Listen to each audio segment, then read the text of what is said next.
안녕하세요. 영화 한 잔의 주인장입니다. 오늘의 한 잔은 플로우입니다.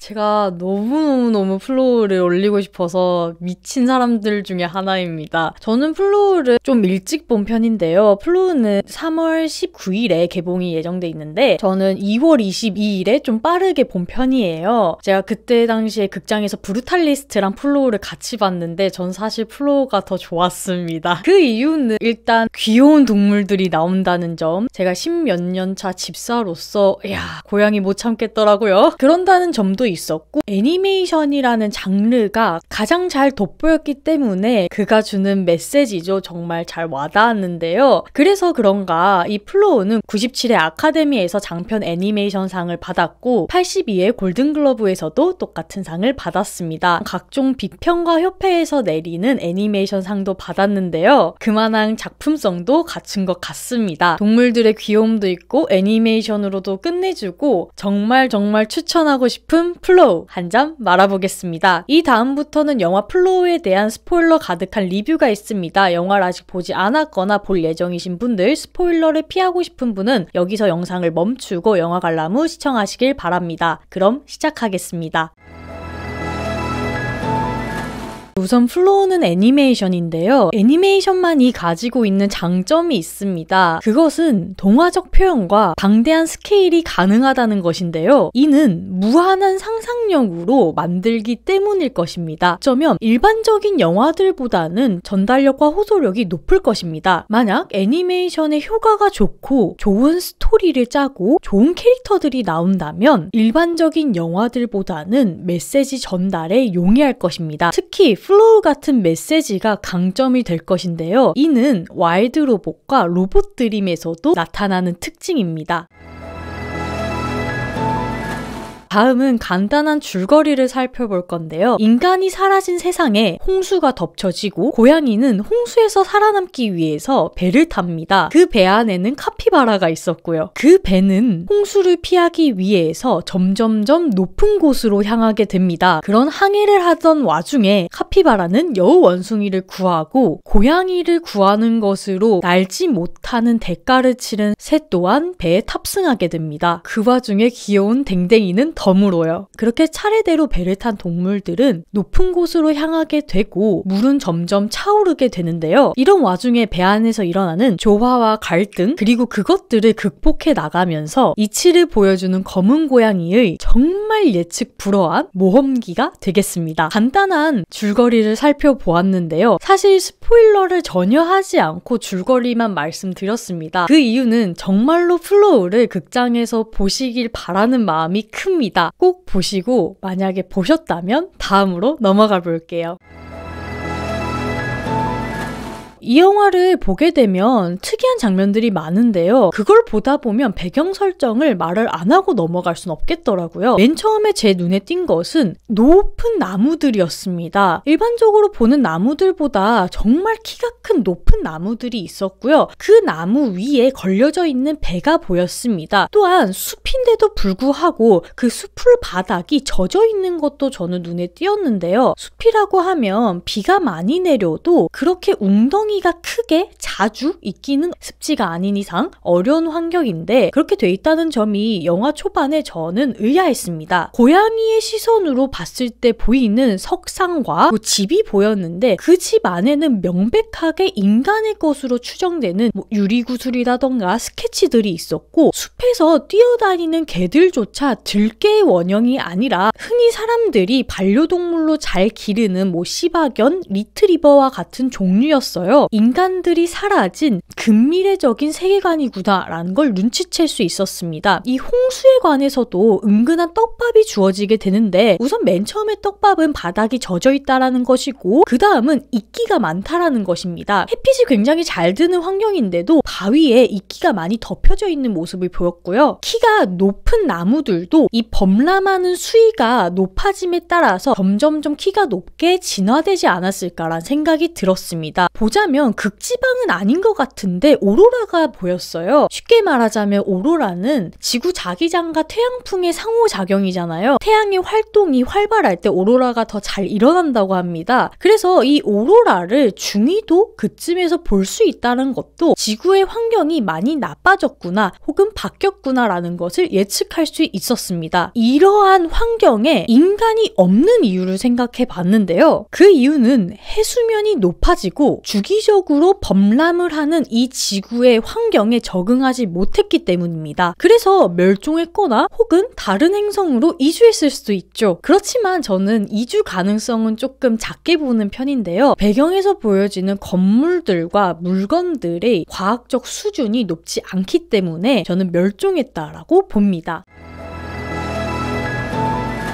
그렇다면 인간들은 멸종을 했는데 동물들만 그대로인 까닭은 무엇일까요? 그 까닭은 인간의 본성에서 찾아볼 수 있었는데요. 인간은 기본적으로 자연이라는 혼돈을 견뎌내지 못합니다. 이 말은 즉슨 인간은 일관적이고 규칙적인 것을 좋아하기 때문인데요. 거기서 느끼는 안정감으로 살아가기 때문입니다. 그래서 일기예보를 예측한다던가 계획을 세워서 실현하는 등의 삶을 살아가죠. 하지만 이는 자연의 특성과는 좀 거리가 먼 행동입니다. 자연은 혼돈 그 자체이기 때문인데요. 인간은 이 자연을 과학이라는 도구로 통해서 예측하고 일관성을 부여해 나가며 살아가고 있었는데 이 과학이 자연을 따라잡지 못할 때, 즉 자연이 더 커졌을 때 인간은 멸종할 수밖에 없는 것이죠. 그러나 동물들은 그런 혼돈에 대해서 반응, 즉 리액션을 하기 때문에 적응할 수 있는 것입니다. 인간은 불안해하는 우연성에 기댄 반응으로 생존하는 그 행위가 동물은 가능한 것이죠. 따라서 혼돈의 특징을 띠는 자연에 더 잘 적응을 하고 맞는 것은 인간이 아니라 동물일 것입니다. 그리고 더 잘 적응을 하는 이들의 특성은 인간과는 다르게 다양성을 자연스럽게 받아들이기 때문인 것이죠. 그래서 이 내용을 좀 정리를 해보자면 인간이 제외된 혹은 사라진 지구에서 자연이 어떻게 혼돈을 일으키고 거기에 대해서 적응하는 생명체들의 사투 그리고 그 속에서 피어난 연대 이야기라고 볼 수 있습니다.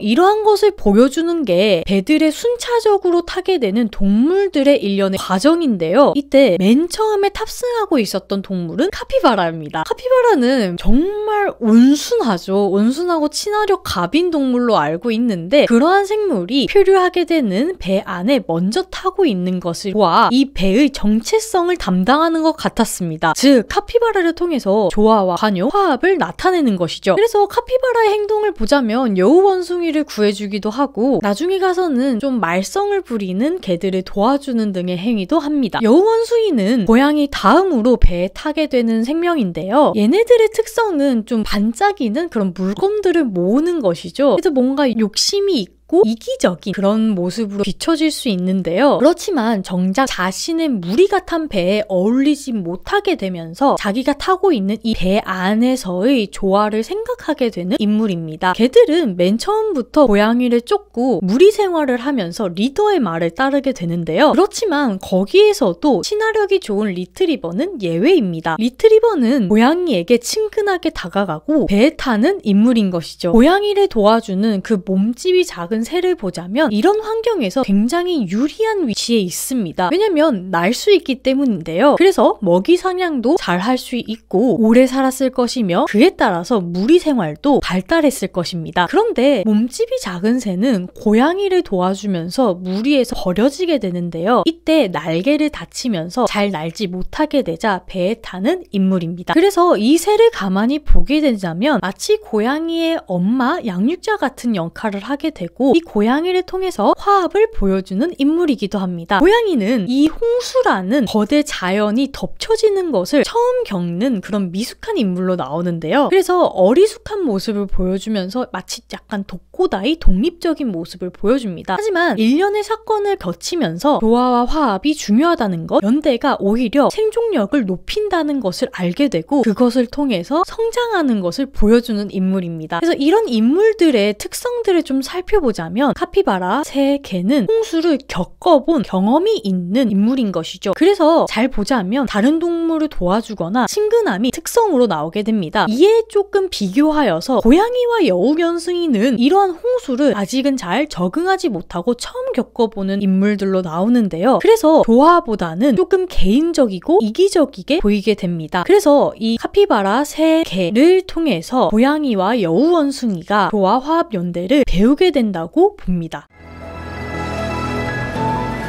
그러면 이러한 등장인물들 중에서 가장 이질적인 존재는 두 명이 있습니다. 하나는 새이고요. 나머지 하나는 고래인데요. 새는 모든 등장인물들 중에서 성격이 가장 다릅니다. 그 이유는 중점적으로 비춰지는 동물들은 모두 포유류인데 새는 조류이기 때문인 것이죠. 그래서 새만이 가지는 특성이 뭔가를 생각해보면 당연하게 하늘을 뜰 수 있는, 날 수 있는 능력인 것입니다. 이 날고 뜨는 능력은 생존에 가장 직결되는 능력인 것이고 이 직결되는 능력이 사라진 몸집이 작은 새는 고양이를 만나면서 고양이에게 양육자의 역할을 하며 쓸모를 다시 되찾는 인물입니다. 그러나 이 고양이와의 항해가 지속됨에 따라서 고양이는 성장을 하게 되고 새는 쓸모를 점점 잃게 됩니다. 그래서 이 새가 높은 곳을 향해서 가게 되는데 이는 고양이의 성장이 어느 정도 됐을 때 양육자는 떠나야 되기 때문인 것이죠. 그래서 후반부로 가서 새는 승천을 하고 고양이는 남아 있으면서 그렇게 작별을 하며 고양이의 성장을 돕게 되는 것이죠. 이러한 과정이 굉장히 동화적이고 아름답게 표현이 되는데요. 어떤 사원 끝자락에 간 고양이와 새는 거기서 특이한 경험을 하게 되는데 중력을 거스른 듯한 물방울들이 아래에서 위로 솟아오르게 되고 고양이와 새도 몸이 붕 뜨게 됩니다. 오로라 빛으로 감싸게 되며 마치 물송을 영위하는 반딧불이의 빛처럼 정말 아름다운 미감을 보여주는데요. 새는 빛을 향해서 올라가지만 고양이는 떨어지게 되면서 마치 어미와 떨어진 듯한 고양이의 정서적인 독립을 보여주는 것 같았습니다. 혹은 이 과정이 굉장히 아름답기 때문에 마법적으로 느껴졌고 어쩌면 고양이의 꿈일 수도 있겠다라는 생각이 들었는데요. 새는 날아갔지만 고양이가 날아가지 못한 이유도 여기 있다고 봤습니다. 고양이가 날아가지 못한 이유는 배에 미련이 있고 날개가 없기 때문인 것이죠. 그래서 정리를 하자면 뜰 수 없는, 날 수 없게 된 새가 고양이를 만나면서 양육자의 역할을 하게 되고 그 쓸모가 다함에 따라서 새는 승천을 하게 되고 이별을 고하게 되는 것이죠. 이와 같은 맥락에서 영화에서 뜨는 것들을 보자면 인간이 만든 배나 유리구슬 등이 있는데 이것들도 물이 차있을 때만 쓸모를 다하게 되고 물이 빠지게 되면 쓸모를 못한다는 점에서 공통점이 있는 것 같습니다. 다음은 포유류들 중에서 가장 이질적인 고래인데요. 고래는 마치 고대종을 보는 듯하게 굉장히 크게 나오는데 대부분의 포유류 등이 육지에서 사는 것과는 비교되게 고래는 물속에서 사는 포유류입니다. 따라서 이렇게 물이 많아지고 해양 환경이 많아진 지구에서 고래는 가장 최상위 포식자로 보일 수 있는데요. 하지만 이러한 고래조차 범람의 주기, 즉 물의 흐름을 잘 타지 못하면 마지막 장면에서 보여지듯이 완전히 역전이 돼서 가장 약자가 되는 것을 보입니다. 따라서 영화는 이를 통해서 누구에게도 공평한 혼돈을 주는 자연의 특성과 그것에 적응하지 못하면 순식간에 도태되고 약자가 된다는 것을 표현합니다. 그리고 그 고래에게 우연치 않게 도움을 몇 번 받은 고양이가 지에 나와 있는 숨 넘어갈 듯한 고래를 안쓰럽게 쳐다보고 있다라는 점에서 홍수를 거응하지 못한 아기 고양이였으면 사실 그 고래를 보고 무서워서 도망을 갔을 것인데 홍수를 경험하고 연대의 중요성을 알고 공동체의 중요성을 알게 된 이 고양이가 다시 고래를 만나면서 이러한 메시지에 대한 진한 인상을 줍니다. 참고로 고래는 쿠키 영상에서 다시 물송을 헤엄치는 것을 확인할 수 있습니다.